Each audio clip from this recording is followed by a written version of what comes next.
दोस्तों, क्या देश खतरे में है?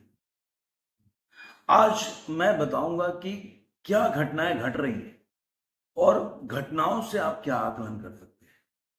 मैं हमेशा बोलता हूं कि हम अंदर क्या घटता है उसके बारे में कोई आइडिया नहीं होता है, लेकिन जो मीडिया रिपोर्ट्स आते हैं, जो बड़े बड़े नेताओं के स्टेटमेंट आते हैं, चाहे वो इंडिया के नेता हों या बाहर के नेता हों, और लोगों के जो और रिलेटेड स्टेटमेंट्स आते हैं और उसके बाद जो एक्शन होता है उसको देखकर हम एनालिसिस करते हैं कि आखिर घट क्या रहा है, उसका जो अगर रिजल्ट हुआ तो क्या हो सकता है। और क्या हम नरेंद्र मोदी को बोल सकते हैं कि वो साइलेंटली खेल रहे हैं? इसी सब बातों पे हम इस जो वीडियो है उस पर चर्चा करेंगे। तो सबसे पहले चलते हैं कि क्या देश खतरे में है। दोस्तों, आप जानते हैं कि जो राहुल गांधी हैं यूएस के यात्रा पे हैं, उस पर मैं वीडियो भी बना चुका हूं, लेकिन आज एक मुद्दा ऐसा है जो आप लोगों के साथ शेयर करना बहुत जरूरी है। पहला ये है कि राहुल गांधी ने सिखों के ऊपर एक स्पीच में उन्होंने, वो यूएस में ही चल रहा था, तो उन्होंने एक बयान दिया। वो बयान ऐसा दिया कि उन्होंने एक भाषण के दौरान ही किसी से बोला कि आप कौन हो, तो उसने नाम बताया बच्चे ने। उसके बाद देखिए, कह रहे इंडिया में तो हम उसकी लड़ाई लड़ रहे हैं कि लोगों को टर्बन नहीं बांधने दिया जा रहा है, कि वो टर्बन कैसे बांधे, कड़ा कैसे पहने और गुरुद्वारा कैसे जाए, क्योंकि उनके कहने का मतलब है गुरुद्वारा में जाने से रोका जा रहा है। अब आप ये सोचिए, ये तो राहुल गांधी ने बोला। जैसे मैं पहले भी बोला कि अगर मान लीजिए मैंने व्हाइट शर्ट पहना है, तो कोई भी अगर व्यक्ति ये बोले नहीं व्हाइट नहीं, ये तो क्रीम कलर का है, मैं बोलता रहूंगा, वो बोलता रहेगा, कोई साबित नहीं कर पाएगा। एक उनकी तरफ लोग होंगे जो उनके नैरेटिव को सेट करना चाहते हैं, वो तो क्रीमी बोलेंगे, और जो मैं बोलना रहूंगा हमेशा उसको बोलूंगा कि वो जो है व्हाइट है। तो इस तरह से राहुल गांधी ने ऐसा बात बोला जिसको आप जानते हैं कि पन्नू जो है, जो Khalistan just Sikh for justice का जो बोल सकते हैं कि फाउंडर है, अब उसने इस बात को उठाया और उसने उठा के बोला कि देखो, जो भी 1984 के बाद जिसकी भी सरकार आई है वो सिखों के साथ ऐसा किया है, और राहुल गांधी ने पहली बार बोल्ड स्टेप दिया है। इस बात पे काफी कुछ बोला। अब ये जो नैरेटिव है, ये एक आग लगाने वाली बात है जो कि आपके देश में, हमारे देश में पंजाब प्रोविंस में ये लगाने का प्रयास किया जा रहा है। आप इसको किसान आंदोलन से जोड़ सकते हैं। किसान आंदोलन में कभी भी गवर्नमेंट ने ये नहीं बोला कि किसान जो बैठे हुए हैं खालिस्तानी, उन्होंने हमेशा बोला कि कुछ खालिस्तानी लोग इस किसान आंदोलन में घुस चुके हैं। उसके लिए उन्होंने नैरेटिव ऐसा सेट किया और इस तरह से चला। ऐसे ही आप देखेंगे तो केजरीवाल जो है, जब वो चुनाव लड़े जीत गए आए आए, तो यही पन्नू ने ये स्टेटमेंट जारी किया कि मैंने जो जो आम आदमी पार्टी पंजाब में जीती है उसमें हमने मदद भी की है और हमने पैसा उससे फाइनेंस भी किया है। इसका आम आदमी पार्टी ने कोई खंडन नहीं किया। शायद आप लोग, बहुत लोग जानते भी नहीं होंगे इस बात को। आप जाके गूगल में सर्च करके चेक कर सकते हैं। आजकल इंटरनेट का जमाना है, कहीं भी आपको मिल सकता है। तो ये क्या दर्शाता है कि भारत में ऐसे एक माहौल बनाया जाता है कि आपस में कैसे व्यक्ति जाति में, धर्म में कैसे टूट जाए। और मैं हमेशा बोलता हूं, देखिए, घर फूटे और गांव लूटे। अगर आपका घर में कोई भी आदमी में अगर मान लीजिए कि बोल सकते हैं कि बुरी फीलिंग नहीं होगी, घर में किसी की फैमिली में अगर उसको हर्ट फीलिंग नहीं होगी, तो उसका बाहरी कोई आदमी फायदा नहीं उठा सकता है। इसीलिए बोलते हैं घर फूटे गांव लूटे। अब मान लीजिए कि जब आपका देश में इस तरह की भावनाएं हर इंसान में अगर तैरने लगेगी या उसको बनाया जाएगा, तो उसका फिर आप बाहरी ताकतें आसानी से इस्तेमाल कर सकती हैं, जो कि आप देख सकते हैं, चाहे पाकिस्तान हो, श्रीलंका हो या बांग्लादेश हो, और कई कंट्री में जाएंगे तो ऐसे ही आपको मिलेगा। तो ये चीज जो नैरेटिव सेट किया जाता है, एक और देख लेते हैं अखिलेश यादव का बयान। ये सारे लोग को एक, मुझे लगता है, टास्क फोर्स दिया गया है कि तुमको इस सब्जेक्ट पे बोलना है, तुमको इस सब्जेक्ट पे बोलना है, तुमको इस सब्जेक्ट पे। इन बिटवीन अखिलेश यादव उत्तर प्रदेश में लगे पड़े हैं। उन्होंने बोला कि देखो, कि उत्तर प्रदेश में जितने भी इनकाउंटर हो रहे हैं वो जाति देख कर। उन्होंने एक आंकड़ा पेश किया कि 125 है जो पीडीए को लिया, और जनरल कोटे में राजपूत क्षत्रिय से लोगों को बताया कम इनकाउंटर हुए। जबकि सच्चाई ये है कि सबसे ज्यादा जो, अगर यादव को देखा जाए, दूसरी पिछड़ी जातियों को देखा जाए, तो सबसे ज्यादा अगर हिंदू में देखा जाए तो अगर 18 या 20 ब्राह्मण का हुआ है तो 16 करीब क्षत्रियों का हुआ है, उसके बाद 14 या 12 यादव का हुआ है। इस तरह से सबकी कम जनसंख्या है जो इनकाउंटर हुए, जो एक नैरेटिव वो सेट करने का प्रयास करते हैं कि इन जातियों का इनकाउंटर नहीं होता। तो ये ऑफिशियल आंकड़ा, हम चाहे तो जाके चेक कर सकते हैं, ये भी इंटरनेट पे मिल जाएगा। तो इसका मतलब क्या है, वो क्यों कहना चाहते हैं, वो जातीय जनगणना क्यों लाना चाहते हैं? ये जातीय जनगणना उनकी जहां सरकार है वो क्यों नहीं लाए, इतने सालों तक क्यों नहीं?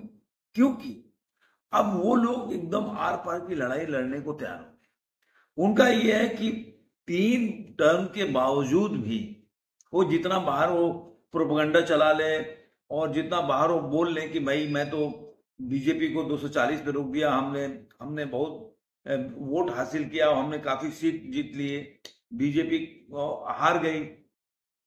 लेकिन उनको पता है कि वो 99 से ज्यादा नहीं बढ़ पाए, और 3 टर्म लगातार जो है सरकार बीजेपी की या एनडीए के बन गई। तो अब उनके पास इसका कोई चारा नहीं है बोलने के लिए, तो अब वो पूरा आर पार की लड़ाई लड़ रहे हैं। और वो जानते हैं इस बात को कि इसके बगैर काम चलने वाला नहीं।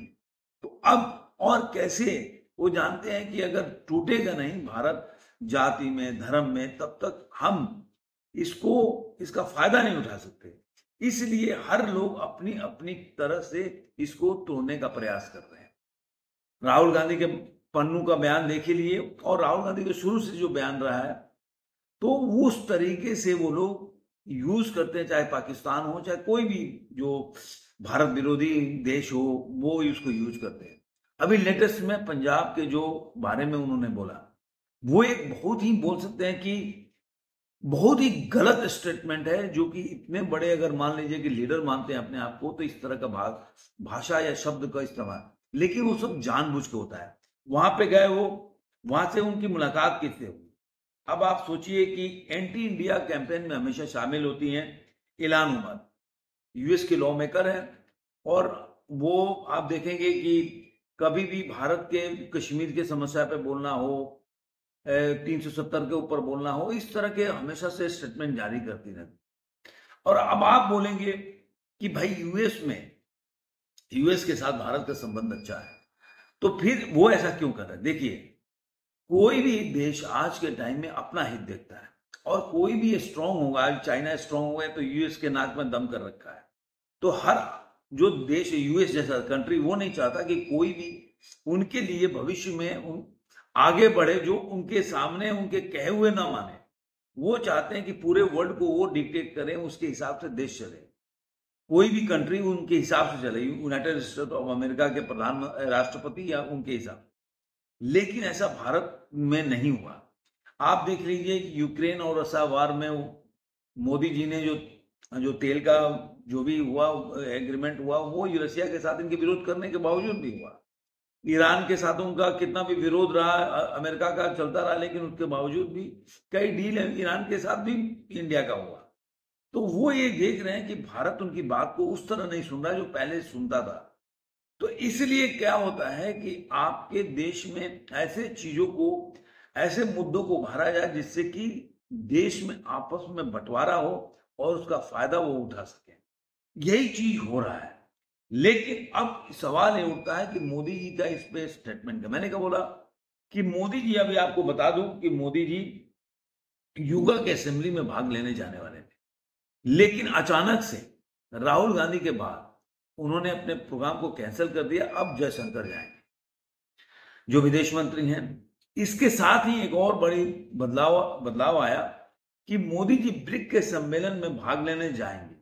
युवा में नहीं जा रहे हैं, लेकिन ब्रिक के सम्मेलन में भाग लेने जाएंगे। रशिया के कजान शहर में हो रहा है, वहां पे जाएंगे।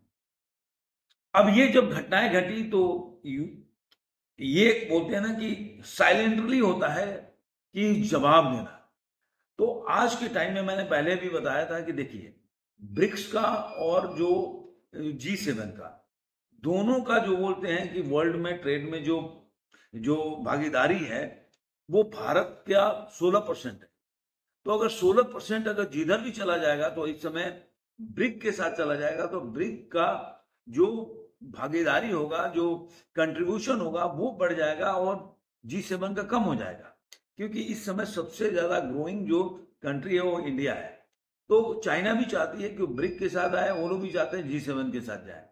अगर G7 से इंडिया हट जाएगी तो वो बिलो द 20 आ जाएंगे, और जो अगर ब्रिक में भारत आ जाएगी तो वो 30 के ऊपर चले जाएंगे, 35 के ऊपर। तो ये गेम हो रहा है। तो इसमें मोदी जी ने एक अच्छा बोल सकते हैं कि एक अच्छा इनिशिएटिव लिया है। इसलिए अब इसके जो जो एम्बेसडर हैं, जो यूएस के एम्बेसडर हैं, उन्होंने क्या बोला कि हमें BFF में विश्वास करना चाहिए, बेस्ट फ्रेंड फॉर एवर। लेकिन ये यहीं पे नहीं है, कुछ और चीजें हैं जो आपको जानना चाहिए, कि जिससे आपको लगेगा कि क्या हो रहा है देश में। और मोदी जी को मैंने क्यों बोला कि वो साइलेंटली जवाब दें। आप देख लीजिए जितने भी नैरेटिव चल रहे हैं, पहले क्या था कि हर जगह चाहे वो बुलडोजर चल रहा हो या इस तरह की कार्रवाई होता कि और यूपी में हो रहा था। अब देखिए बहुत ज्यादा प्रखर रूप से मध्य प्रदेश में भी हो रहा है, राजस्थान में भी हो रहा है। अभी आपने देखा होगा कि सूरत में और हुआ ही, उसके अलावा 2 और जगह भी बुलडोजर चला गुजरात में। और काफी ये सुप्रीम कोर्ट के ऑर्डर के बाद की, मतलब सुप्रीम कोर्ट में सुनवाई के बाद, ऑर्डर गलत किया मैंने बोला, के बाद हुआ। तो आप ये मान के चलिए कि मोदी जी यहाँ पे साइलेंटली कर रहे हैं। और सबसे बड़ी बात है कि अभी जो आप बोल सकते हैं कि एक और बड़ा बदलाव हुआ, जो आपको पता है 2019 में एनआरसी का फाइनल लिस्ट आया था, लेकिन उसके बाद वो बोल सकते हैं कि उस पर कुछ न्यूज नहीं आ रहा है, या बोल सकते हैं कोई साइडलाइन है। लेकिन जैसे यूसीसी हर जगह हर स्टेट में लगाया जा रहा है ना धीरे धीरे। अब मान लीजिए कि आपको उनको जियो पॉलिटिक्स भी मोदी जी को करना है, तो उसको भी देख के रखना है, तो लेकिन स्टेट के थ्रू यूसीसी आ रहा है। अब एनआरसी जिस पे कोई बोल नहीं रहा था, हेमंता जो है वहां बोल रहे हैं कि नो आधार कार्ड, मतलब अगर आपके पास एनआरसी नहीं है तो आप आधार कार्ड के लिए भी अप्लाई नहीं कर सकते हैं। उसका वजह है कि काफी दिनों से वहां पे जो जनसंख्या है, डेमोग्राफी चेंज हो रही है, और 4 जो सिटी है, जिला है, वहां पे जितने आधार कार्ड इश्यू हुए हैं उससे जनसंख्या कम है। मान लीजिए 100 आदमी का जनसंख्या है तो आधार कार्ड 110 आदमी का है। तो अब वहां पे धीरे धीरे जो एनआरसी का बीजेपी का एक बोल सकते कमिटमेंट था, वो धीरे धीरे आने लगा है। तो ये सब क्या हो रहा है, साइलेंटली हो रहा है। आप स्टेट पे लोग ध्यान नहीं दे रहे, लोग अलग है।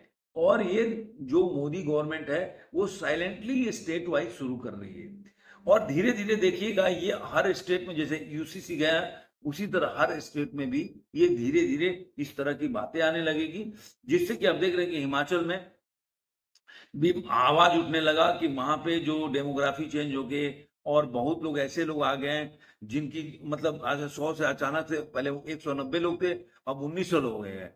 तो इस तरह से जनसंख्या अचानक से बढ़ रही है, तो इनका चेकिंग होना चाहिए। और इवन जो कांग्रेस के जो लीडर हैं वो भी, अनिरुद्ध सिंह, वो भी इसके लिए आवाज उठा रहे हैं। कोई ऐसा नहीं है कि बीजेपी के लोग उठा। तो ये धीरे धीरे हर जगह हर स्टेट में शुरू हो जाएगा कि भाई आधार कार्ड से और इंसान की पहचान हो, जो जो यहाँ के सिटीजन हैं उसकी पहचान हो, और उसके बाद कार्रवाई करेंगे। तो कहने का मतलब है कहीं ना कहीं ये सारे चीजें एक साथ जुड़े हुए हैं और धीरे धीरे चल रहे हैं। तो मुझे ऐसा लग रहा है कि राहुल गांधी अलग फील्ड पे कर रहे हैं, मोदी बहुत साइलेंटली इसको खेल रहे हैं, जो जो विपक्ष को भी समझ में नहीं आ रहा है। 1-2 साल में आपको पता चलेगा कि क्या बदलाव हो गया, और इनको इनके पैरों के नीचे से जमीन चली गई। तो मैं कह रहा हूं कि देश की बाहर की ताकतें हमेशा से लगी रहती है दूसरे देश को कमजोर करने में, जिससे उनको लगता है कि भविष्य में थ्रेट हो सकता है। लेकिन अगर हम एकजुट रहेंगे और बटेंगे नहीं, तो हमारा कोई भी बाल बांका नहीं कर सकता है। आपको ये वीडियो कैसा लगा जरूर कमेंट बॉक्स में बताइएगा। फिर मिलेंगे ऐसे वीडियो में। आज के अंत में इतना ही।